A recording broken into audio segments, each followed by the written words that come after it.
મારું નામ બાંભણિયા રણછોડ છે ને મારું ગામ આ વિક્ટર જ છે. આ ભાવનગર થી લઈને સોમનાથ સુધી કે જે નેશનલ હાઈવે બનાવવામાં આવ્યો છે એ બધા પુલ ઉપર મોટી મોટી તિરાડો પડેલી છે અને ખુલ્લેઆમ ભ્રષ્ટાચાર કરવામાં આવેલો છે અને કોઈ પણ જાતની મરામત કરવામાં આવતી નથી. અને આ જે પુલમાં મોટી મોટી તિરાડો પડી છે તેમાં 2 વ્હીલ કે 4 વ્હીલ વાળાને બહુ નુકસાન થાય છે અને મોટી અકસ્માત થવાના શક્યતા છે. મારું નામ છે પંકજ વેલારી, હું વિક્ટર ગામનો જ રહેવાસી છું. અને સાહેબ, આ હાઈવે જે રોડ બન્યો છે આપણે સોમનાથ ભાવનગર વાળો, એ બધા જ્યાં પુલ બનાવેલા છે બધા પુલની હાલત આવી છે. પુલમાં પુરાણ કઈ રીતે કર્યું છે એ ખબર પડતી નથી, કેમ કે તિરાડો બધામાં પડેલી છે ને તિરાડો એવી પડી છે કે 2 વ્હીલરના અકસ્માત બહુ થાય છે. અઠવાડિયામાં 3-4 2 વ્હીલર વાળા બિચારા પડ્યા છે. મારા માસીના દીકરા ભાઈ છે એ બિચારા હમણાં 3 મહિના પહેલા પડ્યા હતા, એને પગ આખો ફ્રેક્ચર થઈ ગયો અને હવે આખી જિંદગી બિચારા હાલી એક એવી પોઝિશનમાં છે નહીં. 6 મહિનાનું પ્લાસ્ટર આવેલું છે, પ્લેટ નાખેલી છે પગમાં, અને ડોક્ટરે એવું કીધું કે પ્લેટ કાઢ્યા પછી આ ભાઈ આખી જિંદગી હાલી એકવાના તો છે જ નહીં, એ પોઝિશન છે જ નહીં.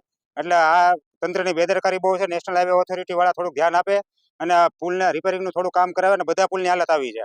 જે આ જે નેશનલ હાઈવે છે જે 2 વર્ષ પહેલા ખુલ્લો મૂકવામાં આવ્યો હતો, તો 2 વર્ષથી સતત અહીંયા બ્રિજ ઉપર તિરાડો મસ્ત મોટા ખાડા પડવાનું ચાલુ છે.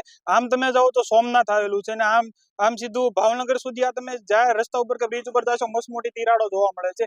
અહીંયા આગળ દાતાડી 2 કિલોમીટર ઉપર મોટો બ્રિજ બનાવ્યો છે, પણ બ્રિજ હમણાં મોટા ગંભીર વાહનો માટે બંધ કરી દેવામાં આવ્યો છે, તો નીચેથી વાહન ચાલકો પસાર થઈ રહ્યા છે. તો આમ તમે રાજુલા બાજુ જાશો તો રેલવે ફાટક ક્રોસિંગ પાસે બ્રિજ પરની હાલત પણ એવી જ છે. એક સાઈડ બંધ કરી દેવામાં આવી છે, તો તમારે નીચેથી જવું પડે છે. ને આ લોકો જે બ્રિજ બંધ કરે છે એ લોકો કઈ સૂચના કે એવું દેતા નથી. અડધી રાતે જે કઈ બી મળે રોડ ઉપર આડું રાખી દે છે, જેથી વાહન ચાલકો અહીંયા બહાર જે આવે છે એમને ખ્યાલ પણ નથી રહેતો કે બ્રિજ ભાઈ બંધ છે કે રોડ બંધ છે. તો અવારનવાર અહીંયા અકસ્માત સર્જાય છે, તો અવારનવાર અકસ્માત ન સર્જાય એની જવાબદારી કોણ લે છે? તો અમારી નેશનલ હાઈવે ઓથોરિટી ઓફ ઇન્ડિયાની એવી વિનંતી છે કે ભાઈ તમે અહીંથી અવારનવાર નીકળો છો તો મસ્ત મોટી તિરાડ જોવો, એમને તિરાડ પૂરો, અથવા તમે કોઈ રોડ કે બ્રિજ બંધ કરો તો જે ગ્રામજનો છે અથવા જે ગામ સંકળાયેલા છે એમને તો કમસે કમ ધ્યાન કરો કે જેથી મોટી જાનહાનિ કે મોટી દુર્ઘટના ના થાય.